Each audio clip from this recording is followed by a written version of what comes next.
It seems like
The chair is not with us. I assume he's running across the car park, so until he arrives, Chris Johnson, the Vice Chair, will start the meeting. Okay, thank you, ladies and gentlemen. So this is a meeting of the Climate Emergency Overview and Scrutiny Committee, and I'll just run through the prelims, if I may. The role of the Overview and Scrutiny is to provide independent, critical friend, challenge, and to work with the Council's executive and public service providers for the benefit of the public. The committee considers submissions from a range of sources and reaches conclusions based on the weight of evidence, not on party political grounds. Non-committee members and members of the public are welcome to attend the meeting or participate in the meeting virtually, in line with the Council's constitution. If you wish to participate either in person or virtually via Microsoft Teams, then Democratic Service will have been contacted. This meeting may be filmed for inclusion on the Council's website. Please note that other people may film, record, tweet or blog from this meeting. The use of these images or recordings is not under the Council's control. So if I may start with the first item, are there any apologies? Apologies from Graham Howe. And do we have a substitution? No. Thank you. So the minutes of the previous meeting. I hope that all members have managed to review the minutes. Are there any observations for the minutes of the previous meeting? Could I have a proposer for the minutes being accurate? Ian, and a seconder, please. Those in favour? Thank you. Public question time. Do we have any public questions? Oops, declarations of interest. I jumped a section. Anybody have any declarations of interest? No, thank you. Public question time. Do we have any public questions? There were no public questions and no member questions. Thank you. So we move on to item 42 in the agenda, pages 11 to 20, the Climate Emergency Business Engagement and Green Skills Development.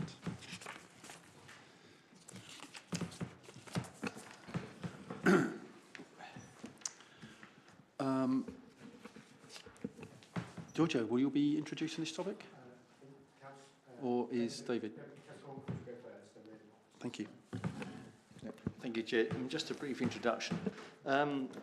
This item represents the next stage, I think, in what the Council has been trying to do to address the whole climate emergency agenda. As we all know, a huge amount of work has gone in to date, mainly looking at the way the Council operates itself and what we can do directly to reduce our climate impact. We've also had some very successful initiatives opposite the public, particularly the Solar Together scheme, the electric vehicle charging points and so on. So a lot of great work has been done. But having moved to this topic myself as the exec member responsible just before Christmas, I think one of the things that I felt sitting as part of the committee was we now needed to focus and bring ourselves some shape to the huge amount of activity that had been going on and was on the Climate Emergency Action Plan. So what this item represents is a first step to move away from ourselves and move away from our residents and start to address what we can do to help businesses. We have a huge diversity of businesses within the borough, and this will not be a one-size-fits-all solution, but this is very much a first step to see what practical things we can do to help those businesses engage with this very important item. I'm going to stop there and hand over to Mari, who's done a huge amount of work on this, and we'll take questions later. Thank you. Yeah, so I'm Mary Adams. I'm the new Climate Emergency Service Manager. So what I really wanted to do to introduce the report is not kind of talk about anything that's already in there, but just kind of talk about an underlying theme that I think comes out across it. And that's really the kind of teamwork that's taking place both internally. So we've got transport, we've got economic development, we've got climate emergency working really closely together. We're sharing communication channels, we're sharing knowledge, we're sharing information.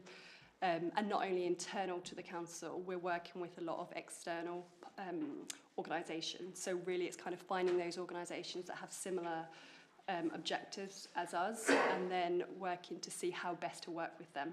So each one is different, and what's really key is we tailor how we work and we are adaptable, which I think is really important. So what we want to do going forward is just kind of build on those relationships that exist and also look for new opportunities. So today, just to introduce, I've got there's Rob Curtis and Nikki Phillips on Teams, so that's economic development and transport, and also Andrew and Casper, they're also online. They're from the climate emergency team. So yeah, open to any questions. Are there any questions from the floor regarding this particular topic so far? Ian, please. I do what I do with a lot of these things. You said a moment ago, we're trying to work with people that have got similar, I can't remember the exact words, so forgive me, ethos, or people who have got going down the same road. What about those who are not? Where are the blockages? Where can't we get into? Because surely that's where we need to get to. Yeah, I definitely agree, and it's kind of going back to that. We don't want to preach to the converted. We want to find those organisations that aren't doing a lot. It's a challenge, and so it's a long-term plan. It's thinking actually we want to work. I think working with businesses that show an interest, and then using those businesses and showcasing examples and celebrating that we hope that will kind of get businesses that aren't as engaged later down the line. And I think also highlighting all the business benefits that that looking at reducing carbon can bring to a business. So again, like when I talk about showcasing those examples, I think a big part of that will be showing the business benefits of that. Quick follow-up on that one. I think, I like what you're saying. You're using those basically as adverts down the road. That's great. But are there still any areas that are completely resistant? I think right now there will be, and we need to establish where those areas are, and there's probably something in looking at sectors and seeing actually which sectors are more challenging because of the resource required to go into detail for each specific business. I think where we want to get to is have more of a picture on like sector-specific businesses and think what are the challenges there and how can we tailor our communication and our work with them.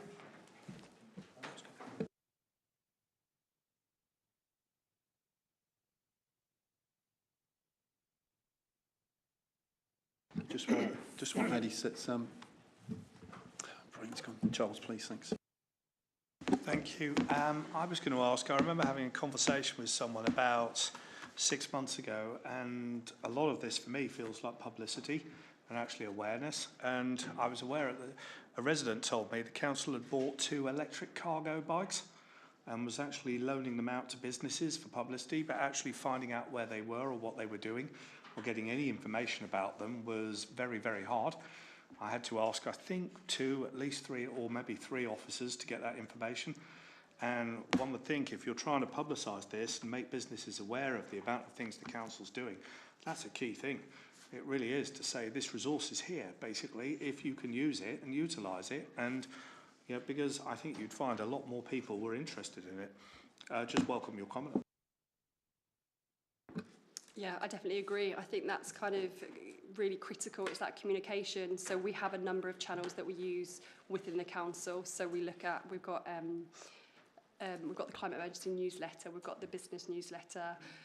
We work closely with the communications teams in the council to use the social media pages and the corporate council routes. I think we're always looking for new and innovative ideas so we can get the message out, because it's key, it's critical, and I think we really recognise that. So there's constant focus. We've got within the climate emergency, there is someone who looks at the communication side of things and constantly has those conversations with the communication team within the council and tries to find those new routes and new ways to get the message out. In response to that, you may have already considered these things, but if you're not, why not business breakfast things? Encourage businesses to actually publicise themselves that they're doing it. LinkedIn, things like that. That's how the people I kind of work in the same industry with tell people what they're doing. And I mean, you may be already doing that to some degree, but it just struck me that I'm a member here and have been for 7.5 years. And when this resident raised this with me, I had no idea. And when I tried to find information, it was almost impossible to find as well. So, I mean, I'm not trying to be negative. I'm trying to say I think there's considerable scope for improvement and about awareness. And if you want to get people involved, that's the way to do it.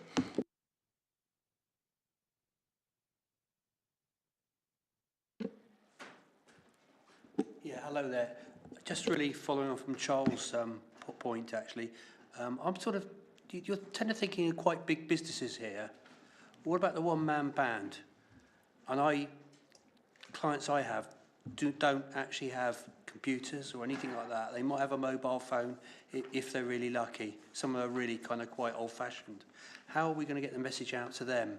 Because they make up a significant proportion, although there are many of them, but they do have a huge impact on this. So I think we need to get buy-in from everywhere, not just the bigger or the medium-sized businesses. Yeah, and I agree, and our focus is actually on SMEs. It's not the big businesses, because we kind of recognise that they're doing a lot already. So it's looking at the SMEs, and it kind of goes back a bit to thinking about how we get to the businesses that are more challenging. I think what we do is what we have done is looked at different ways to communicate messages out. So we've recently created a flyer that can go out and a poster that can go out to those that might not use computers as much. We're also in the process of updating the communication that we have on our website. So those that do use computers, we're making it more accessible and easier to kind of find relevant information, putting links on there that people can go on to find the information that might be relevant to them. So we're definitely thinking about SMEs, the SME community, and we're looking at tailoring communication. So as mentioned, they're kind of looking at the flyers, looking at online, but again, like always kind of open if there's any ideas or other ways that we might be able to communicate. Yeah, really open to kind of hearing any ideas around that. Can I?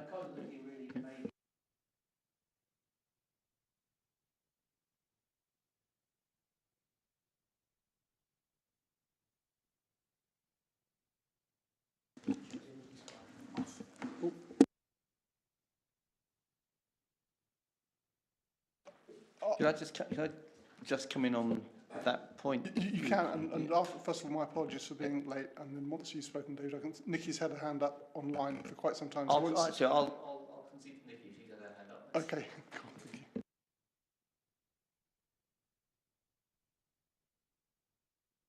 Nikki online, you're good to go. Oh, brilliant. Sorry, I keep dropping out, I think, of hearing people, so I apologise. No, it was purely just to sort of, I guess, add a little bit to what Murray was sort of saying about how we're reaching the business community. We are trying really hard to kind of support climate change and finding different ways to get that message out. So, you know, we have a town centre officer who goes out and talks to businesses and will take this information out. We also look for as many sort of engagement opportunities we can to kind of reach some of those small SME businesses. So, for example, you know, we have different networking groups. We go to Working in Positive Difference. You know, we do our best to kind of try and find where those people are rather than expect them necessarily to come to us. We're also starting to do some sort of just drop-in sessions in the town so that businesses can, like once a quarter, can come and talk to us. And then we're making sure we've got those sort of range of information available. So I think it's just, yeah, I just really wanted to add that, you know, we are trying our best to kind of find those small organisations to make sure they get the information.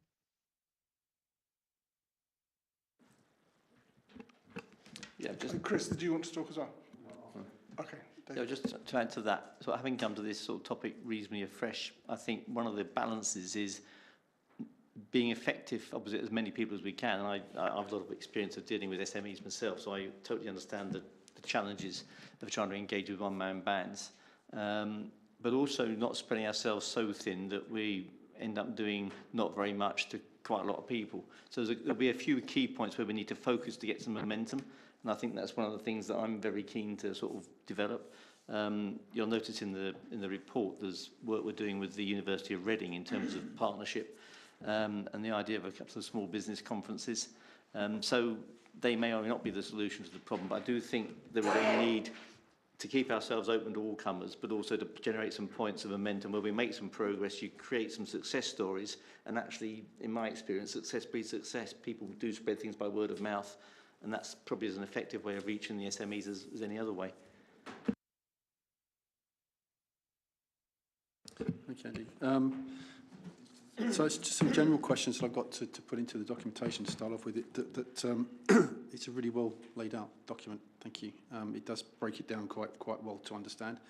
And just to go on to the Reading University partnership, there are some good items that are going on to that. And my question would be, are those particular activities coming to fruition? Are they coming to a close? Or are there more items that are in the pipeline that you're going to develop with Reading? There's definitely more items that are coming up. What I'm looking at the moment is doing a bit of a 5-year plan for businesses and then working with Reading University to seeing actually where can they support that. There's some shorter term wins that we want to deliver this year, but there's definitely, it's kind of that short term and that long term look that we're looking at to see, you know, really get the most out of that partnership. Thank you. And I just have one sort of throwaway-ish sort of question. It's about page 1920, the leaflet you're putting out to businesses. Has that been well distributed, or is it just kicking off at the moment? So it's recently been developed. So we had it at an event that the economic development team ran earlier this week. So it's kind of hot off the press, but we're due to kind of roll that out and find those places where we can put it so people pick it up. So thinking about potentially looking at libraries, can we have it there, and those kind of other areas so we spread the message wider. Thank you. Alistair, next. Right, thanks. Just on the active travel bit, I mean, I visited, shops and pubs and places that haven't got any cycle parking. I mean, are we actively looking for locations that could be helped with installing some cycle racks? Would that be a proactive thing we'd be looking at? Hi, Mary, do you want me to take that one? Please, thanks. Hi, Alistair. Yes, definitely. We do have a very small budget each year to go towards cycle racks and safe cycle storage, and we're always looking for suitable locations. I think the challenge is quite often if it's on private land, who actually takes ownership of those. So, we're giving them away to some certain companies, not others. So we need to be a bit careful in terms of how we allocate cycle parking, and we try and get them on highway land if we can. But we're certainly always looking for more cycle storage if there is definitely demand for it. I guess is the main problem. You see a lot of empty cycle racks don't look good. Might mean they're not correctly positioned. Yeah, thanks. Yeah, I mean, understandably on private land, and they don't want to do it. But if there was some help, they might do it if we gave them a hand. But the sort of follow-up from that really is Woking Borough Council, for example, at its own sports sites, so Laurel Park, Chalfont Park, there's no cycle parking. I mean, it does seem a bit, if we're asking business to do this, surely we should be doing this ourselves. Yep, no, definitely, I agree. It's certainly something that we'll be looking at in the next few months.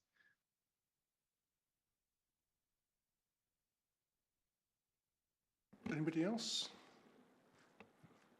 No, I'll have a go then, if that's okay. So, thinking about the cargo bikes, I know I was at an event, it must be over a year ago, maybe 2 years ago, that was held here, and we had demonstrations of the electric cargo bikes, and I was wondering how many, and the loan scheme I think has been going on since then, so I was wondering how many businesses have actually borrowed the bike and said, this is a really good thing, I'm now going to take one up for my business's local use. I think it's me again. So far we've only been able to get the bikes out to Shinfield Council. So they had 2 bikes for a while, now they're down to 1. What happened after that event that we held, we had some security problems because each of the cargo bikes has a tracker on them. So they actually had to go back to the company that built them, and they had to redo the trackers. So we didn't actually get the project started until late last year. So now the project's actually working in anger, and you can see Shinfield have actually done over 1,000 miles, which is really good on one of the cargo bikes. But I do take Charles's point as well about the cargo bikes not being well sort of heard of across the whole borough. And I think quite often we are kind of preaching to the converted, and there are a lot of people that we need to reach out to. So that's something we want to do more in terms of working with Nikki and Mary as well, and trying to get the word out to more businesses as much as we can. Thank you. So that 1,000 miles is since the end of December, since the relaunch, if you like, of the properly tracked bikes? It was towards the end of the year. Well, I think it was October, November time that they actually went to Shinfield. Thank you. And now it's sort of a more general question. So when you're running these various events, what is the reception of I'm thinking of smaller businesses in particular, because it's a particularly challenging time for them. Is it a question of, something else people want to have a go at me about, or are people generally excited to be, well, actually, let's be part of this?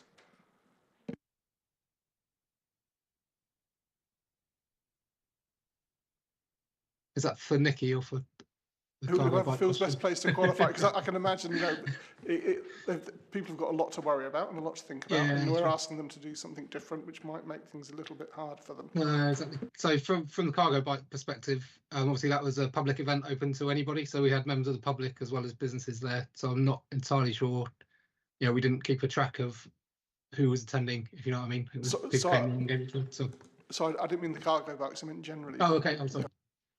So in terms of, I guess, some of the general events we've done, hit and miss, I would say. We're still learning as what's right. So, for example, we did earlier this week, we had a session for businesses that was a drop-in for any businesses that were interested in taking up an apprenticeship. So, you know, that one wasn't massively well attended, although the businesses that did attend, actually, I think we're going to get some good outcomes from. But then earlier on, or towards the end of last year, we did one for business startup. So every sort of quarter, we're just trying to do a bit of a drop in with a different theme. But the idea is, if they want to come and ask general questions, you know, we're there, we're not hiding. Come and talk to us about whatever your issues and problems are. So I would say in terms of uptake and support, hit and miss so far, but we've only done a few of these, so we're hoping to sort of ramp it up a little bit more. And as I think, as David sort of mentioned, we're also looking with Reading University to maybe hold a business conference, and hopefully that would be better attended, and that would be it would be free, but we would do it on more of a ticketed, so we would know who was planning to come. David? Yeah, I think this is one of the points. This touches on the change in tempo that I think we're looking towards bringing about, because of things like the cargo bike is coming out of Woking, and it's a very us thing. The point, my point on the horizon, if you like, was to turn the tenure of this discussion around a little bit and say, okay, if you're running a hospitality business, you know, winter is ending sooner or later, sunshine will come, people will be out and about. Does your pub have a secure lock-up area? Because a lot of people might choose to cycle out in the evening for a drink and cycle home again.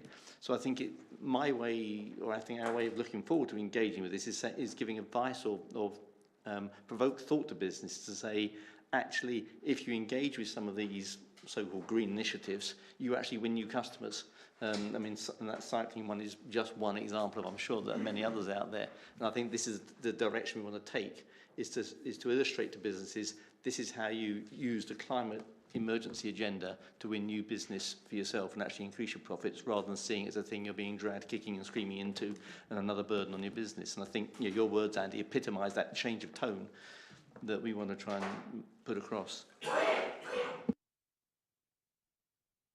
Thank you. That actually reminds me, I'm pretty sure I've seen a pub in Woking, I might be imagining it, that describes itself as cycle friendly, by which they mean they've got a beer garden at the back, and they don't mind you taking your bike around the back. Almost like a dog friendly pub. Okay, thank you. Are there any other questions before we allow the officers to go on this one?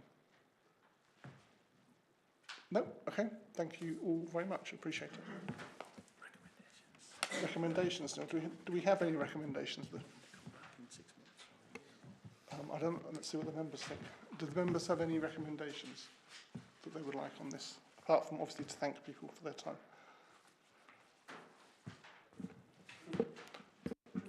Chris? I think the only thing we would come to is it's good to hear about all this activity and the start, etc. It's just that, again, it will be another one of those things, a progress at some time during the year, a progress report. So it's just determining how far away we would like to bring this back to the committee. And when would you like it to come back? Just with another update, because this has been a very informative presentation, and I'd maybe like to see how things have developed over the next 6 months. Do we want to go for 6 months or a year? I'm just thinking 6 months isn't actually very long. Give people a chance to do stuff. Charles? I was actually going to make a separate point, but it relates to this, that there's no kind of key measurements in here of what we're actually doing. There's a lot of things I agree with, which are right, but I think it could be 12 months if there were some key performance indicators in here. If there aren't, maybe it needs to be 6, would be my view. Okay, so that's a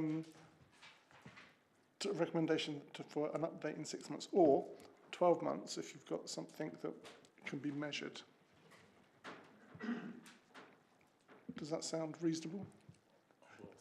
So, I sort of think one always needs to give officers a chance to work at the job rather than reporting to us all the time. David?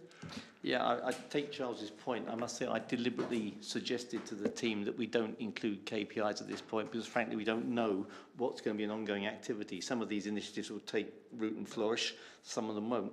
And there's a danger with the very, very slim resources we've got in the team that we end up spending more time trying to measure things than actually doing things. So I won't speak for the team, but I think I'd be happy to come back either in 6 months or 12, whatever works. But I wouldn't want to be tied down to producing a set of KPIs at this point just for the sake of it. Okay, so 6 months it is then. Thank you. Thank you. I appreciate your time.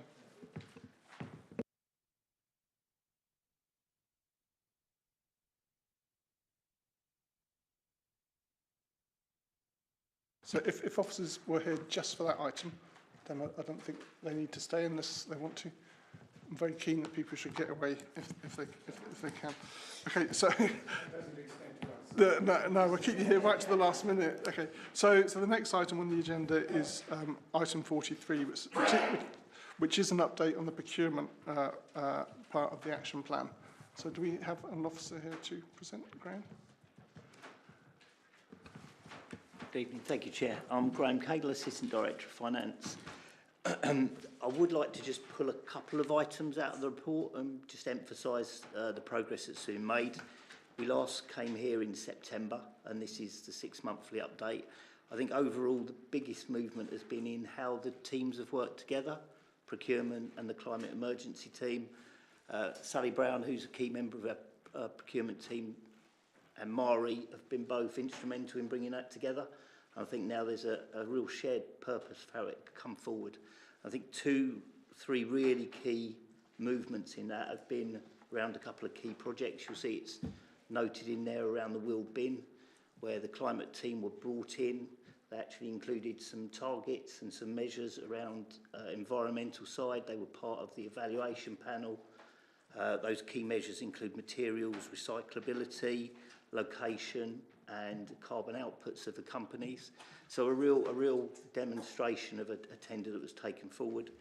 Similarly, Towtley East, where, and we'll come on to the questionnaire we want to indoctorate. What that identified is engaging with the market at a very early stage could allow us to identify targets were achievable and measurable against where the marketplace is. So we have a forward plan for those major projects and how they'll be taken forward and how the climate team and procurement team will work together.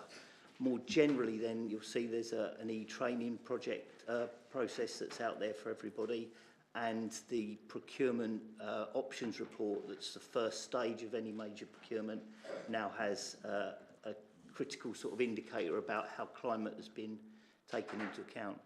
So some real good steps, but I think the really important thing I'd like to bring out of the report is our proposal to introduce a questionnaire for all tenders going forward.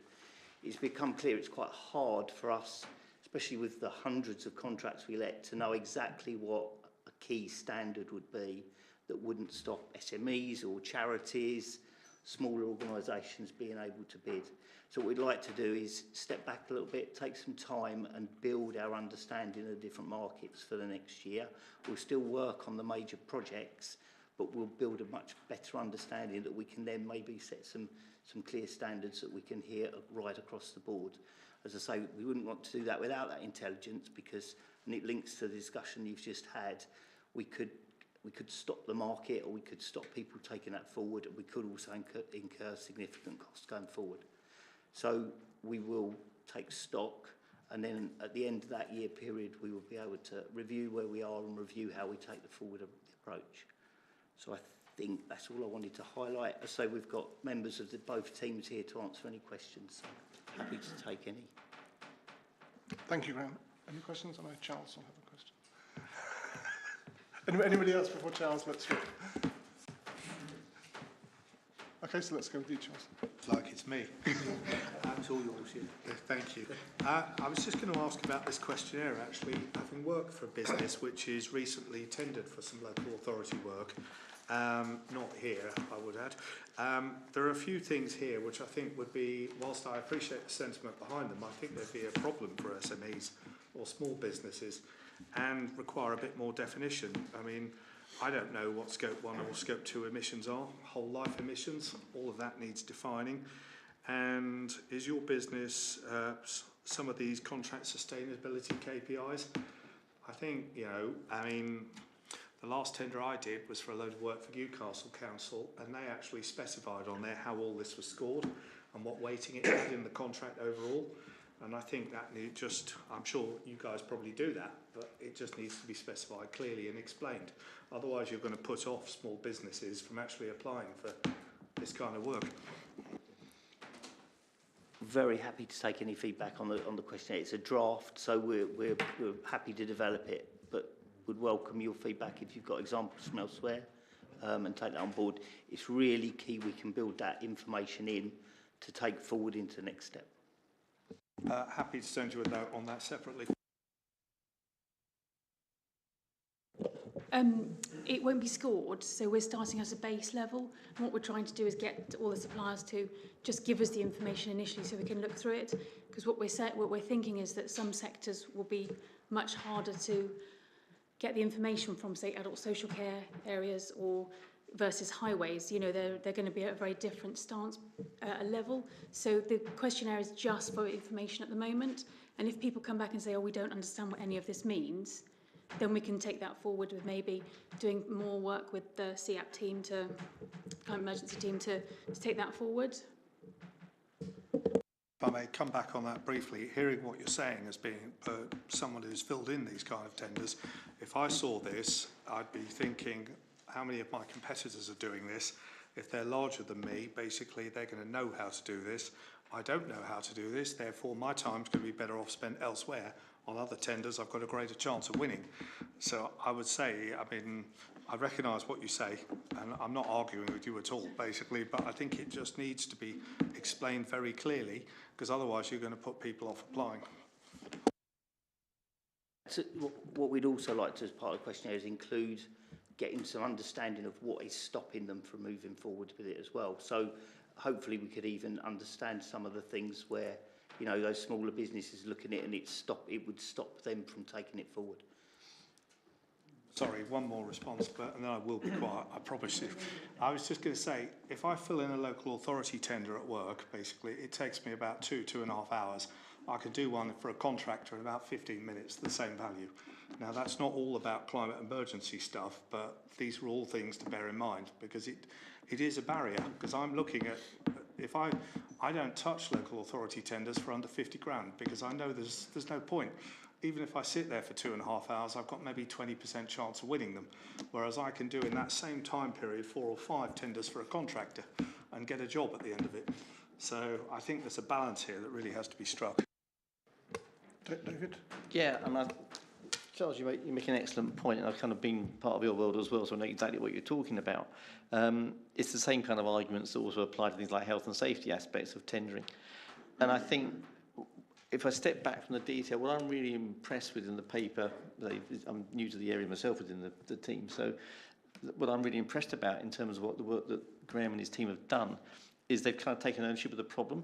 And I don't think this paper represents a solution, but it represents a great step forward where they're trying to find some solutions with exactly the sort of balance of issues that you represent. I mean, we don't want to be in a position where we effectively exclude local businesses or SMEs for tendering for council work, but we do want to be in a position where we're saying this is important to us, and that actually your performance in how you manage or tackle climate emergency issues are part of our decision-making process.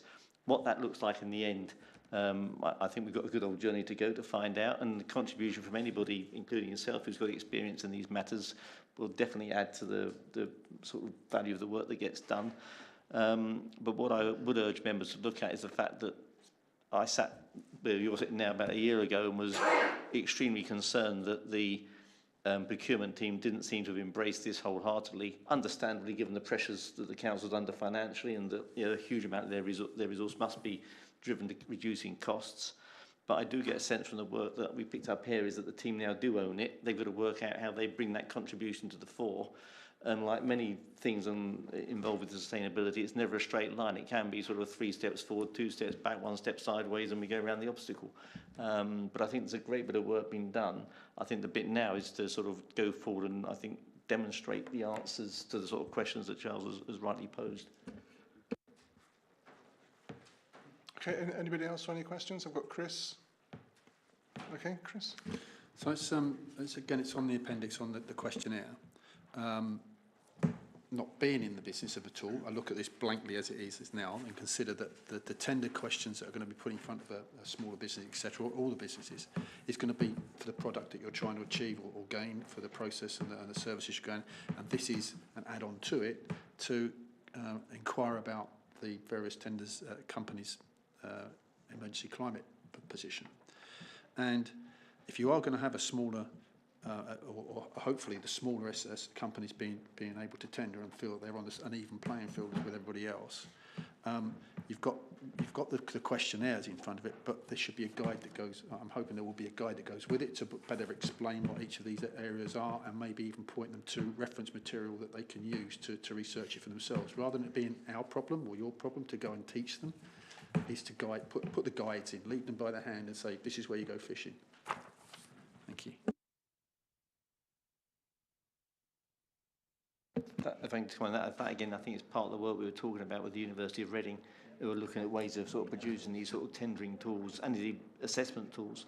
The whole question of how you measure climate impact is so very dependent on what business you're in. It's quite an involved process. So you're absolutely right, Chris. We do need to provide guidance, but it's probably beyond. It probably needs us to get guidance on how to produce that guidance. Chris, hold on for just 1 second, if that's okay. So I've got Andrew Collins. Thanks, yeah. Just to mention, in terms of all the guided stuff, there is lots of tools, as you say, available, and we are aware of lots of those. So we're available to help as much as we can with those kind of processes. And obviously, we've provided some kind of definitions and stuff around scope 1 and 2 in further documentation things, so we can integrate those as much as we need to. Thank you, Andrew. Chris? That's it, thanks. I've got no answer. Thank you. Okay. Anybody else? Any questions? Ian? It may or may not be easy to fill in the forms. Big corporates can fill in the forms easy, SMEs and individuals not so easy. I think that's been very well put. Even if they fill them in, how do we know they're right? Who's going to go and check down the line the supply chain and check what they're telling us is the truth? So at this stage, we're asking for their insight and position, which we would hope would then inform our future tenders. And at that point, we can put KPIs and measures into the contracts that can be checked. Obviously, there's a resource impact in checking them, depending on how obvious they are to see or to validate. But we're hopeful for this initial stage, and we can get the message across and make it consummate for people to fill out, that this is their opportunity to allow us to shape those contracts in a way that helps them going forward. So we can put in the right indicators that measure what's achievable and can tie in with our climate emergency commitment. So we don't need to validate it as much at this point, because this is just understanding where they are, what's making it difficult for them, and where they expect to be moving to. I'll just add to that, if I may actually, Graham. I mean, you have down the line standards like ISO 14001. Now, again, given the resources required to achieve that, it's probably going to rule out quite a lot of SMEs. But on the larger contracts, that's one I guess we would look at.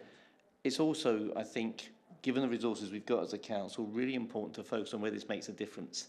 If you're doing a massive rate highways contract, that's probably where you look for 14,001.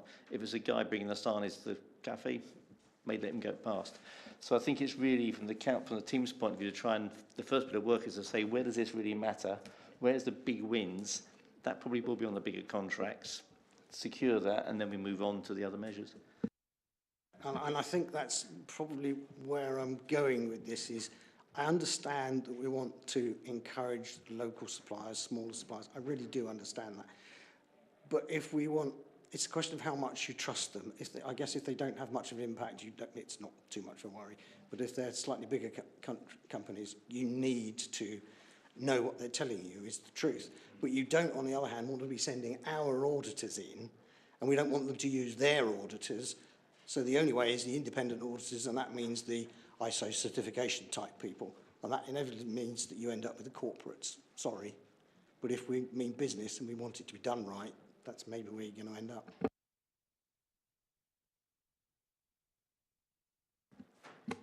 Okay, I've got Norman. Just following up on what Ian's just said, I mean, most of the companies that I work for, before we put anybody on the suppliers list, we do audit them, whether that's a paper audit over the phone or whether it's visiting them. But do we do audits of suppliers in any sort of way? Through the tendering stage, there will be certain checks, financial. At the moment, there's not an audit around the climate agenda. As I say, once we built up the understanding of where they are, that may be something we could implement candidly for the bigger ones. I think because we do so many contracts, to do them for all would be a resource commitment. But again, it could be some insight. We find out where the importance is. The ISO, I think, is a good example because, as you rightly say, if we went to a level of saying it's the ISO level, it would restrict the markets massively. You know, maybe even completely in some areas. And that's why we need to find out what is that level that actually makes a difference for us but allows us to run our business. Just come back, isn't it dependent upon the size of the project? Sorry. Norman, did you want to come back on that? Just, and then Ian, we'll go to you. Yeah, I mean, I suppose things like insisting on ISO 14001 or any other standard is about what you want to impose on the market to some extent. You know, if there's something that is really important to you, and then you would impose it on your suppliers, regardless of whether they find it easy or not. And there are many large, especially government-owned organisations that do that. The business that I'm in, if I take 2.5 hours to prepare a tender, I'd be doing well. I take 3 weeks, 6 weeks sometimes.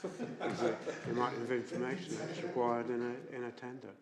But that's the way that they operate, and they feel that those things are important. So it is a matter of what we're trying to do to the market, as well as you know, whether it's easy for people or not. Thank you, Norman. Ian. I think, isn't it the case really, it very much depends upon what the scale of the project is that we're looking at. Give you an example, highways, you don't give that to Joe Bloggs down the road with a bucket and a spade. You go to the big corporates. Well, sometimes it might feel like that with some of our potholes, but there we go. And I'm sure if you're building a school, you go to some very big, reputable sort of companies. It's very dependent on what you're looking at. We shouldn't be frightened of going down that road because in some cases, I think it is inevitable. And as an example, in the highways contracts, that's one that's coming up, and actually the climate team will be involved, and we will have the engagement, as we did with Will Binns, as we did with the Toutley project, where we will talk to the suppliers and make sure we can put in some standards that are commensurate to the market and that we can measure and can make the difference. The problem is doing that blanket at the moment when the markets are so different and at different immaturity levels, I guess. Anybody else?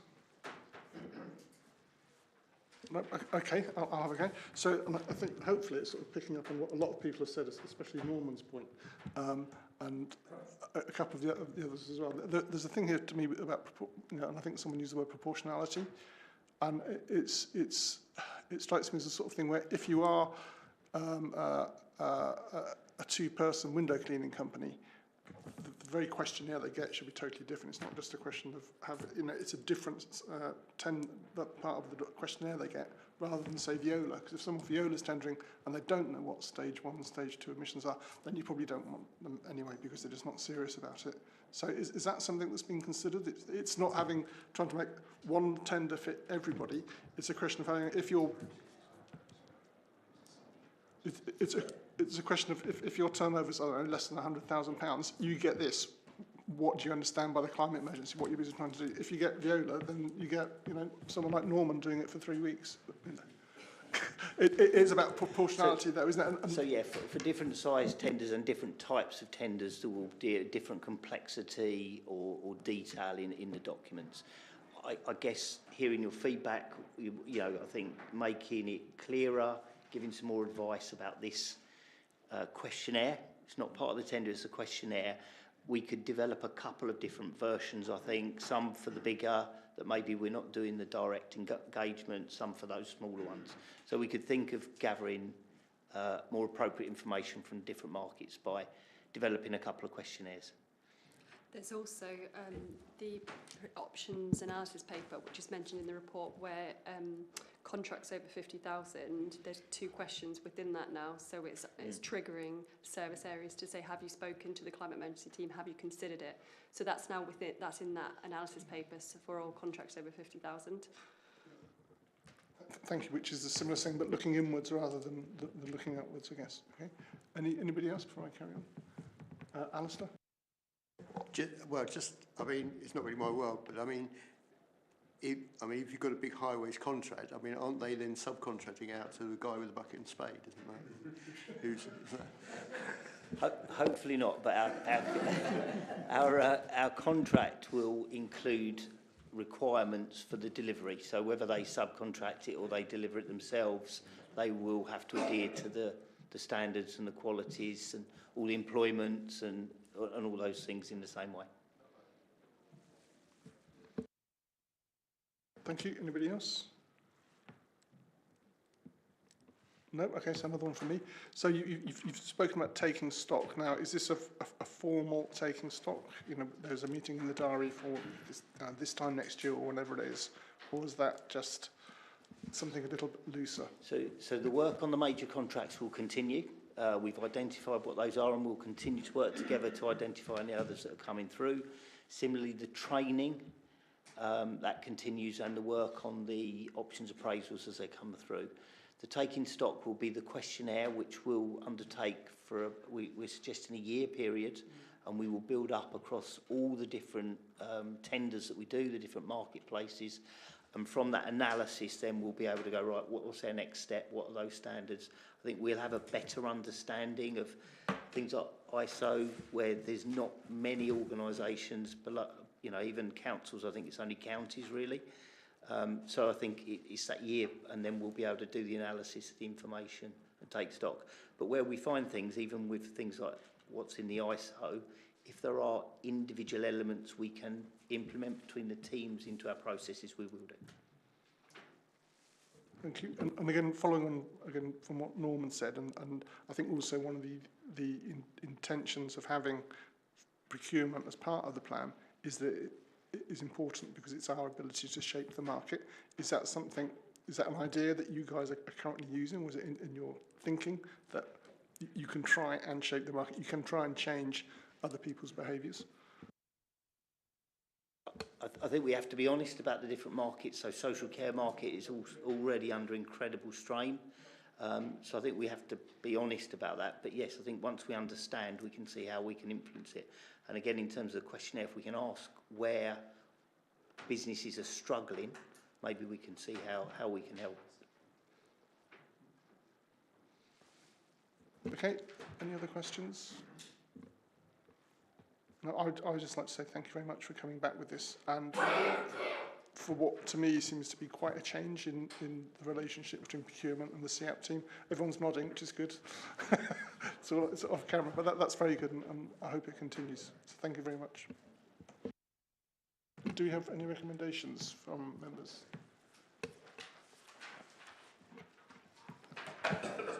I think, come on then, Chris. I'm going to throw in again, because on page 28 there is that state that in the summary next steps is a further update will be provided once data has been collated through the climate emergency questionnaire and the clear next steps have been established. So there is a commitment there to come back to us with a further update. It's just, again, if we can not type anybody down, but give somebody a target that they can aim for.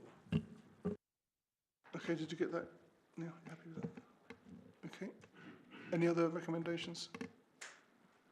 I'm pretty sure there's something in there about appropriateness of questionnaire. I think you've taken that on board. Okay. Thank you very much. Do we want to vote on that recommendation? Are we happy with it? All those in favour say aye, or put your hands up. All those against? Abstentions? Carried.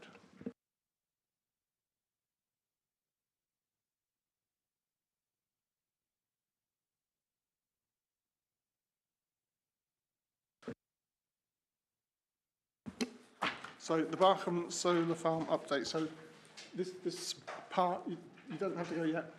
This part of the meeting is going to be in possibly two parts. There's the information in part one, which we can discuss. If you want to discuss...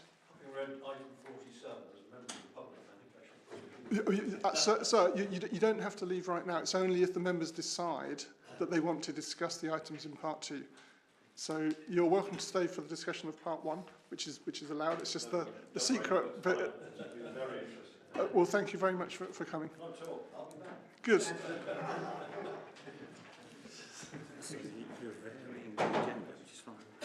There's nobody. So we'll put these two on this list of first and then do that. Right, sorry. Sorry, I just came to them.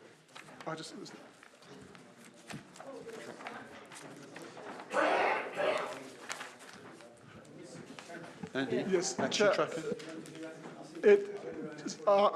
I've made a rare mistake, I'm afraid, and terrible. So I have varied the. I varied, and we weren't recording either. So I varied the agenda by mistake. So let's go back to number 44 and look at the action tracker. I don't think it will take a very long time.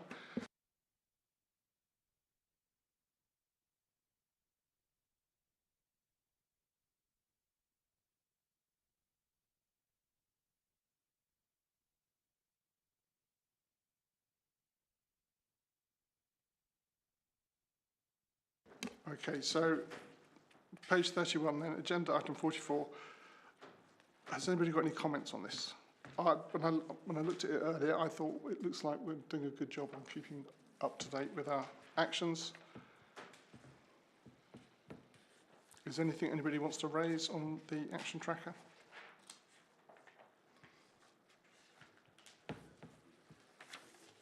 No? Okay, in that case we'll move on to the next item, which is the work programme.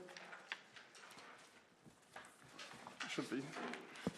So just to say there's no report, this is about, as this is the final meeting of this municipal year, it's about looking into next year and anything that members think maybe we could have covered but haven't covered and get it on the list for next year. Well, that was me told. So are there any items which people have got? Yes, Chris? Sorry, item 45 isn't in the pack.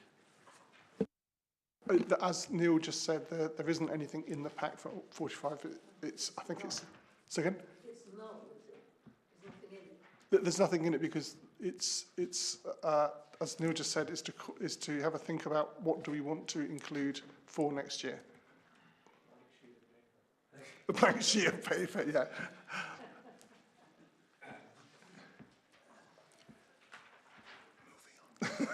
Okay, I can't hear anything, so what I suggest is that if people have got ideas, is that they push them to me or to Neil. I mean, fundamentally, the purpose of the committee is to look at items in the Climate Emergency Action Plan. And I think we've done a fairly good job of covering it. We've got some things which are coming back, but nothing for the near future. So if there are things which you want, that we haven't looked at for, we haven't looked at recently, then and you want to look at them, give us a shout. Okay. Now then, agenda item 46. And this is we'll look at this in two parts. We can discuss the documents in part one, without excluding the public. If we do want to discuss the items under part 2, then we have to do the exclusion of the public bit, and I'll propose it and someone can second it. So if we keep the discussion initially to the part 1, and then we'll have a separate think about part 2. Who is this you, Stephen? I'm fairly confident it is, yes. Just as David inherited his responsibilities in December, so I inherited mine, but mine are thankfully somewhat narrower than David's. They relate to the solar farm. So I'm going to just briefly introduce this, and then I'm sure David, who's here, is hiding behind, there he is, he's up there. David, I'm sure will answer any technical questions you might have. You'll probably recall that when we last reported on this on the 11th of December, we'd received an offer from SSEN, and we were then going through the process of due diligence and checking some of the conditions attached to the offer. In January, we were very happy to sign the contract. We regarded the terms as very acceptable. Survey work has begun by Equans, who are that's the new name of the company that's doing the survey work and detailed design work. We're also in the process of trying to discharge the planning conditions imposed when the original consent was given. As you know, discharging those conditions has to be verified by the planning department that you've done that. And it can be a rather lengthy process. But I think we're on track for construction work to begin in the spring or summer of 25, with a view to the solar farm becoming operational about a year later. And the really good news connected with this item, of course, is that the thing is moving forward, which of course is very, very important for the council, as well as for the climate emergency action plan. It's important for the council in financial terms.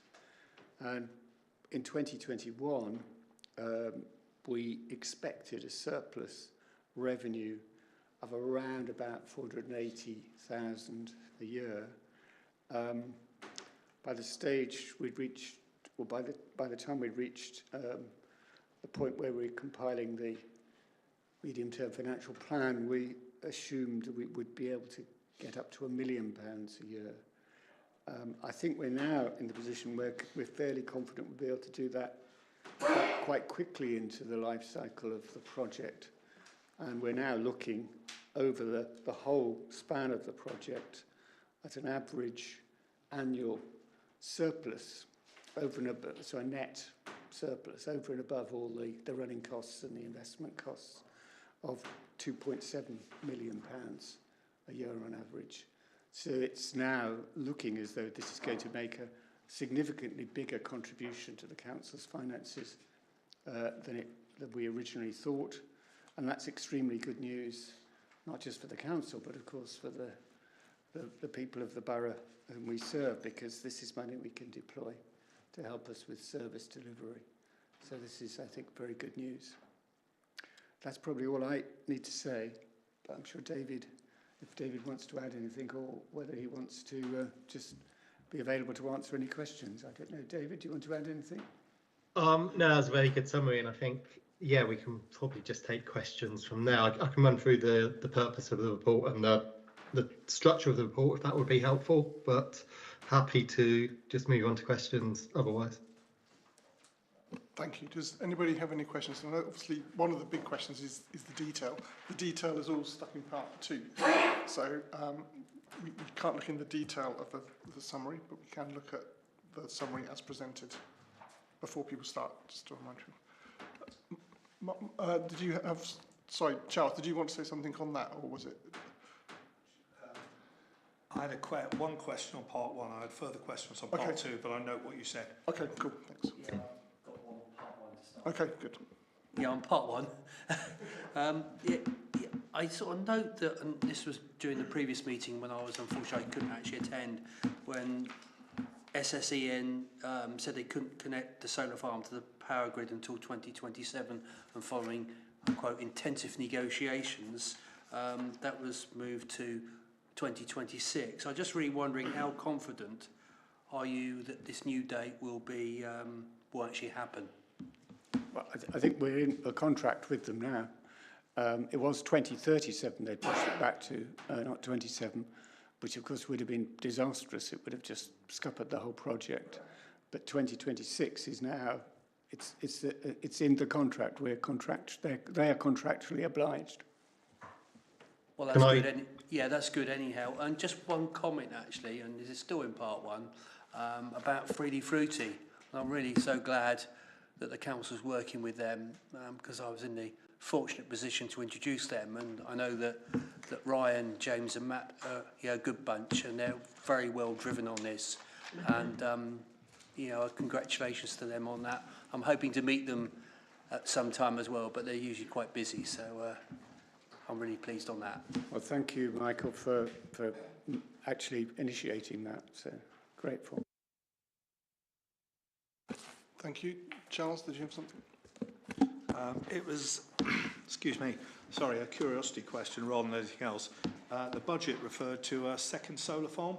And what's the latest position on that? And are you in a position where you can say where that may be?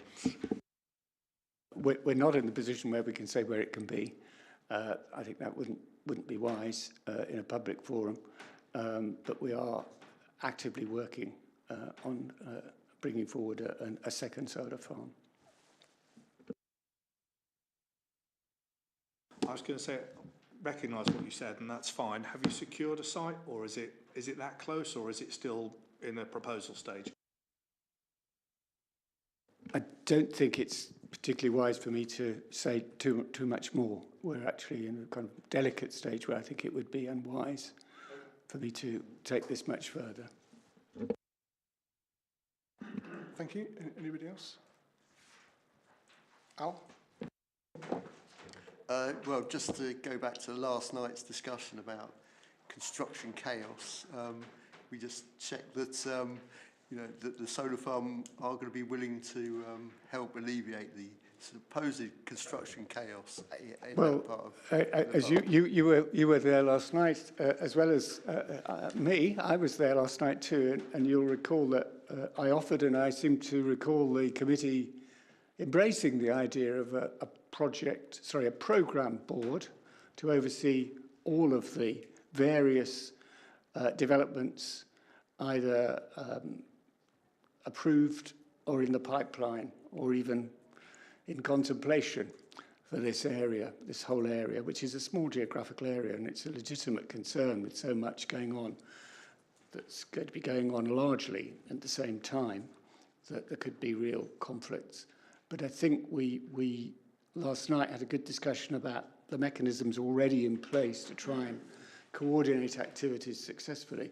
But I think we agreed to adding a further one, that programme board, which would comprise the relevant executive members and the local ward councillors. And I think that should give us the degree of confidence that we can coordinate. Thank you. Is anybody else for part one question? Okay, I've got Norman. Did I see somebody else over here? No, just Norman then, please. So just looking at the additionality in terms of the business rates. I mean, it's saying that WBC could retain up to 100% of business rates paid. What's the why do we not know what the situation is? Is there an application process we have to go through? Is there a formula that gets placed on this? How do we get to knowing whether that extra 2 million is achievable or not? I'm sure you realise that David is the person to answer this rather than me.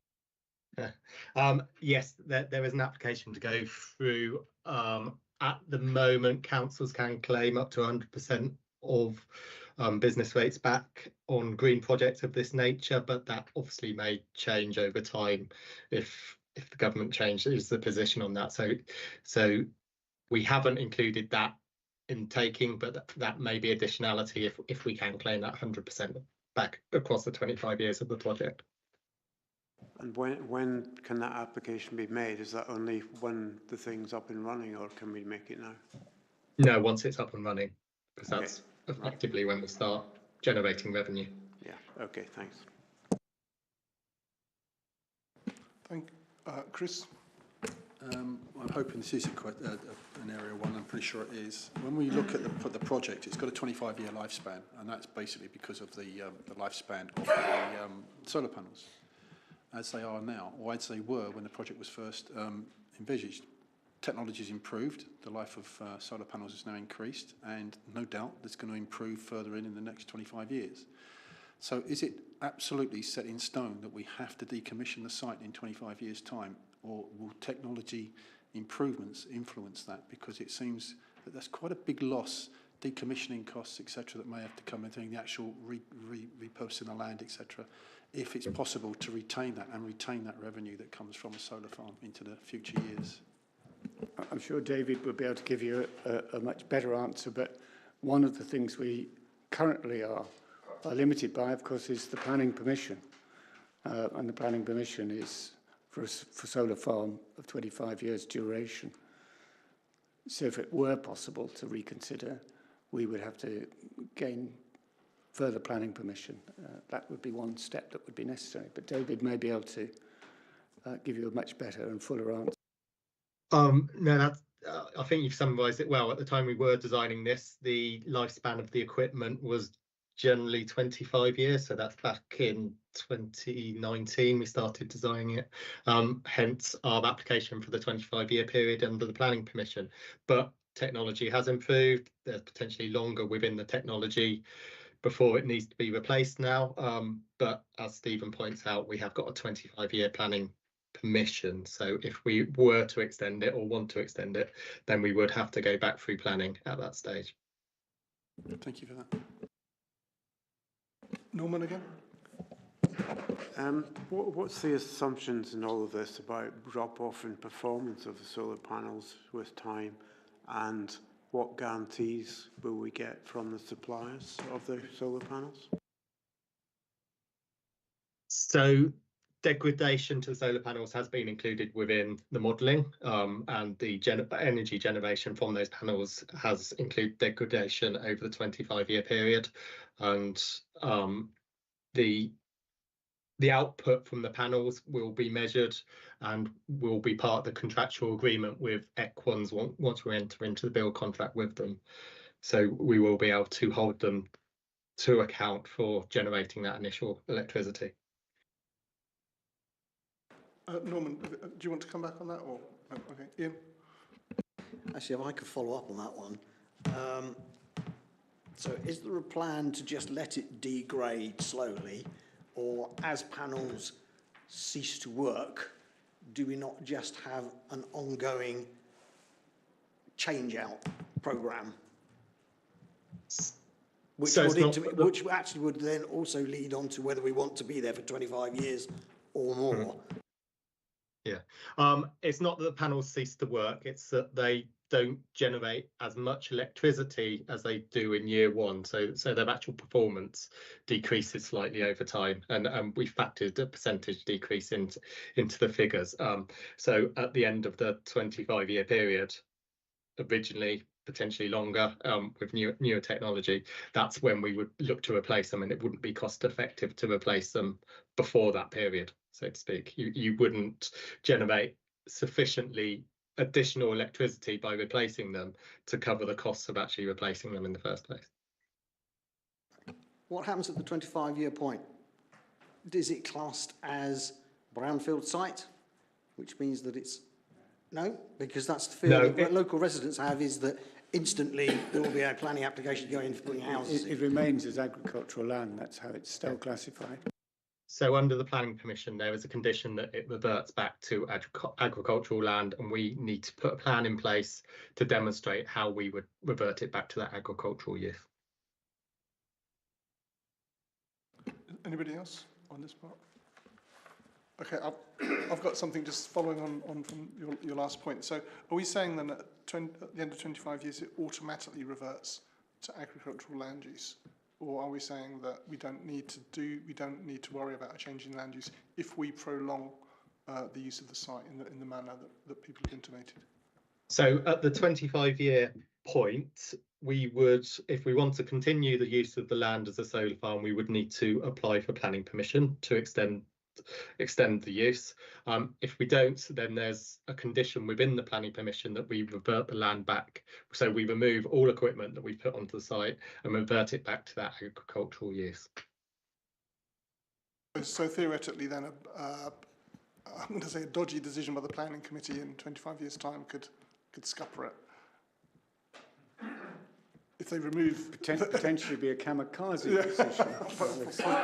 Possibly, but you know what developers are like. Yeah. Okay, so again, talking about the future again, in the original version of the emergency action plan, I think there were 4 or 5, I think at one point is mentioned, solar farms were in the plan. 3 of them were taken out, and the reason that was given was that it would be impossible for the borough, with the resources it has, to develop all 5 farms before 2030, and the plan is about what we do up to 2030. Given and we know that there's one in development, and we appreciate what Stephen was saying about that, but given the extraordinary amounts of income that these things generate, is your team, David, thinking about, well, actually, we do want to go for 5. They won't be in the plan. There won't be in scope for the plan now because of the time it takes. But actually, you know, in conversation with your finance colleagues, you must be drooling at getting 5 of these online, the prospect of getting 5 of these online. So I was just wondering about whether that is on the radar, because just looking at the raw numbers, it just seems such a massive win for us.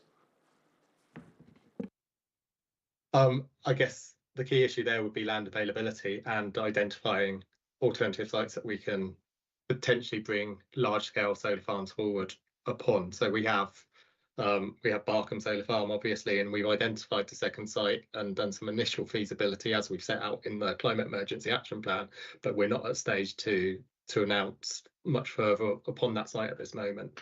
So those further sites beyond that, we'd need a whole review of assets around what we can and can't achieve. It's just, I'm going back to the original number of 5 again. I understand the reason why they weren't taken off. It almost sounds like the 5 farms which make up the Barkham project were being counted as 3 separate solar farms initially. I'm trying to understand still how we went from 5 to 2 or maybe 3 tops. That's probably a conversation outside of this update on the Barkham Solar Farm, I'd suggest, and maybe we can provide a bit of an answer on that. Okay, good thing we've got part 2 coming in a minute. Okay, thank you very much. Does anybody else have a part 1? Caroline? Catherine, sorry.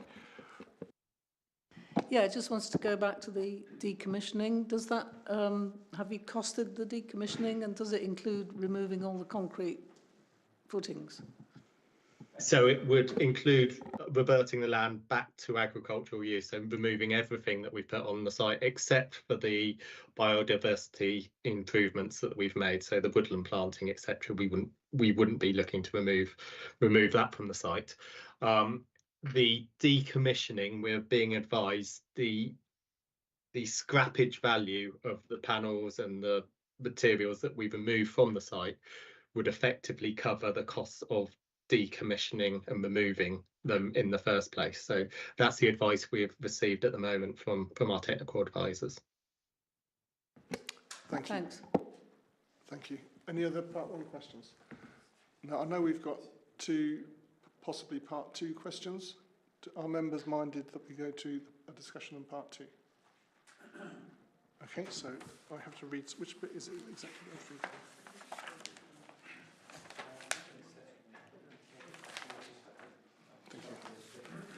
So bear with me, I just need to read out the legal stuff. So that under section 100A brackets 4 of the Local Government Act 1972, the public are to be excluded from the meeting for parts of the previous item of business on the grounds that they involve the likely disclosure of exempt information as defined in paragraph 3 of part 1 of Schedule 12A of the Act as amended as appropriate. So all those in favour of us...